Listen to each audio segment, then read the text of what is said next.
환영합니다. 잠언 필사 두 번째 시간입니다. 우리가 잠언을 필사하는 이유는 분명합니다.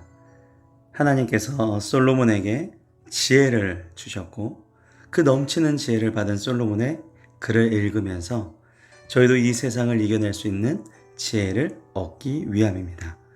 오늘도 그 솔로몬의 지혜가 여러분들과 함께 하시기를 바랍니다. 잠언 필사 프로젝트 두 번째 시간 시작하도록 하겠습니다. 오늘 읽으시는 분량은 1장 8절부터 19절입니다. 1장 8절부터 시작하시면 내 아들아 라고 시작을 합니다. 여기서 내 아들아 라고 해서 꼭 부모와의 관계에만 얘기한 건 아닙니다.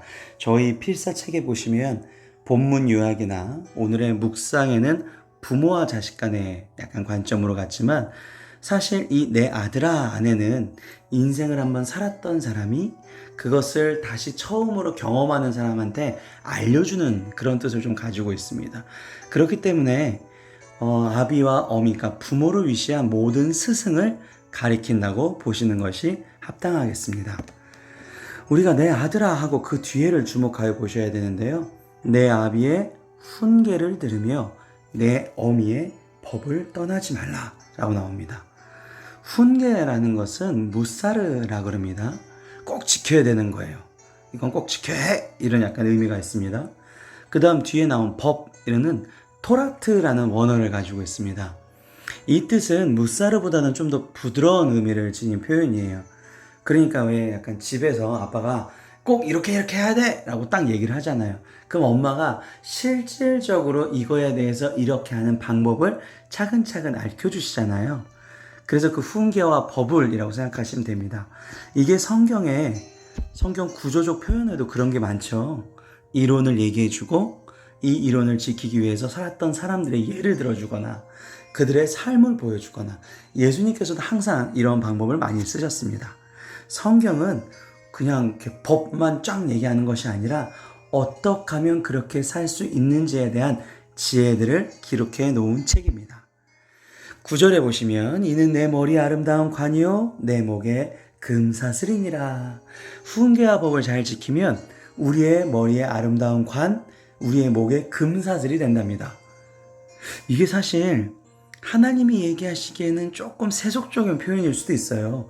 왜냐면 금사슬이라는 거는 이게 언제 나왔냐면 요셉이 바로한테 총리 임명받을 때 요셉의 목에 금사슬을 둘었다 이런 얘기 나오거든요. 그리고 또 다니엘 5장에 보시면 다니엘이 또 이제 벨사살에게 금사슬, 그러니까 약간 부와 명예를 뜻하는 그런 아이템입니다. 우리 세상에서도 그렇잖아요. 금사슬이 이렇게 쫙 있으면 나 부자다 이렇게 보여줄 수 있는 아이템인데 하나님께서 왜 이런 얘기를 하셨을까? 생각해 보시면 솔로몬이 선악을 분별할 수 있는 지혜를 주시옵소서라고 기도를 했지만 하나님은 솔로몬에게 그 이외에 부와 명예도 허락하여 주시지 않았었습니까? 실제로 솔로몬이 다스리는 그때가 가장 부하고 가장 편안했다라는 것이죠.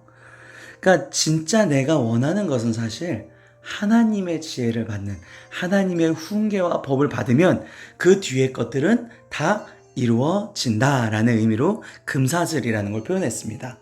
오늘 본문의 가장 사실 중요한 말씀은 10절에 있습니다. 내 아들아 훈계와 법을 어기게 하기 위해서 악한 자가 너를 꿰일지라도 따르지 말아라 라는 얘기를 하세요. 그러니까 훈계와 법을 못 지키게끔 못 듣게끔 하는 세력이 있다는 것이죠. 그 선악을 분별할 수 있어야 됩니다. 그 악한 자는 어떠한 사람인지에 대해서 11절부터 뒤에 나오는데요. 그 사람은 가만히 엎드렸다가 사람의 피를 흘리자 죄 없는 자를 까닭없이 숨어 기다리다가 이런 표현이 나옵니다. 이게 어디에 또 나오냐면 신약에 보시면 로마서 3장에 비슷한 표현이 나와요. 우리가 괜찮은 사람이냐? 유대인이나 헬라인이나 어차피 다 악인 안에 들어가 있다 라고 얘기를 하면서 의인은 하나도 없다? 깨닫는 자도 없고 하나님을 찾는 자도 없고 이게 악한 자의 특성이에요. 무익하게 되고 선을 행하는 자가 하나도 없고 그들의 목구멍은 열린 무덤이요 그 혀로는 속임을 일삼으며 그 입술에는 독사의 독이 있고 그 입에는 저주와 악독이 가득하고 그 발은 피 흘리는데 빠른지라. 이 표현이 아까 읽으신 표현과 비슷하단 말이에요. 다시 말해서 11절 악한 자의 특성들이 쭉 이렇게 나오는데 그 악한 자가 누구냐? 그렇게 어떻게 저주만 얘기하고 그런 자가 누구냐? 그 자가 바로 이 자입니다. 우리의 위에 우리의 유전자에 보면 아담과 하와의 그 다음 아들들 가인과 아벨의 유전자가 있다는 것이죠. 그 가인과 아벨의 유전자가 어떻습니까? 가인은 나보다 아벨의 제사를 더 받으셨어 하나님이? 그때 원한을 품고 그때 안색이 변하면서 어떻게 됐어요? 아벨을 돌로 쳐 죽였단 말이에요. 그 가인의 유전자가 우리에게도 사실 있다라는 것이죠. 그래서 요한복음 8장에는 사도 요한이 너희는 너희 아비 마귀에게서 났으니 이렇게 표현을 합니다.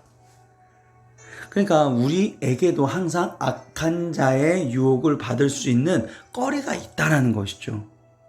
그런 악한 자의 그런 유혹에 우리가 넘어가게 되면 어떻게 되느냐? 그거에 대한 결과가 12절부터 나옵니다. 스올같이 그들을 산채로 삼키며 통으로 삼킨다. 이게 무슨 얘기냐면 그들 자체가 아예 이제 삶의 방식을 악하게 만드는 거예요. 그러니까 우리가 죄에 갔다가 회개해서 하나님께로 돌아오면 이제 됐겠지 싶지만 한번 죄에 갔다 온 사람은 그 습성이 남아있을 수밖에 없다라는 얘기입니다. 그래서 죄를 아예 안 지으려고 노력을 해야 되는 것이죠. 한 번 넘어가는 건 어렵지만 그 다음부터는 쉬워지기 때문에 그 습성이 내 안에 남아있기 때문에 그렇습니다. 13절에 보시면 우리가 온갖 보화를 얻으며 빼앗은 것으로 우리 집을 채우리니. 그래 악한 자들은 사실 우리가 좋아하는 것을 막 얘기해 주지만 그들의 목적에 우리를 이용하는 것뿐이죠. 우리는 이용당하는 겁니다. 되게 선악과, 되게 먹음직도 하고 보암짓 하지만 결국 이용을 당하는 것이죠. 그들의 목적에. 1장 14절에 보시면 약간 좋은 얘기가 나와요. 너는 우리와 함께 제비를 뽑고 우리가 함께 전대 하나만 두자 할지라도. 이게 어떻게 보면 맞아. 공동체적 참 좋잖아요. 공평하게 분배를 하고 또 나머지를 이게 공동재산으로 하자. 막 약간 이런 얘기란 말이에요, 이게. 그럼 딱 보면 어머 맞다. 공동재산하면 얼마나 좋아. 운명 공동체가 되는 거 아니야? 참 좋은 얘기인 것 같은데 이게 이단들이 자주 하는 방법이죠. 그러니까 모든 재산을 공동재산으로 해버리면 어떻게 되냐면 못 빠져나와요, 사실. 덫이 되는 거죠. 그래서 이런 얘기가 좋아 보이지만 이게 다 악한 자들이 하는 방법이라는 것입니다. 15절 내 아들아 그들과 함께 길에 다니지 말라. 내 발을 금하여 그 길을 밟지 말라. 우리가 왜 그런 얘기 되게 많이 하거든요. 아니 잠깐만 갔다가 한 번만 어울렸다가 근데 이게 나도 모르게 그들의 악한 자의 꾀임에 한두 번 이렇게 살짝만 넘어가더라도 그들의 습성이 나한테 남아있을 수 있다. 그래서 우리의 아예 죄된 본성을 억제해버리고 제어하도록 우리는 끊임없이 훈계와 법을 받아야 된다는 것입니다. 그게 성화죠. 그죠? 16절에 대저 그 발은 악으로 달려가는 피를 흘리는데 빠릅니다. 악은요. 처음에 한번 맛보면 그 다음부터 더 빨라져요. 그 다음 죄가 더 빨리 옵니다. 더 쉽게 질 수 있는 것만큼 가속화가 붙는다는 거예요.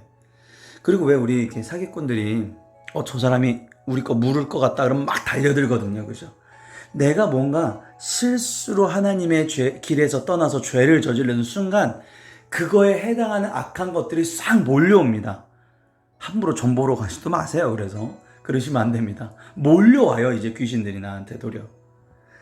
17절에 새가 보는 데서 그물을 치면 헛일이겠거든. 내가 이건 좋아하는 일이야.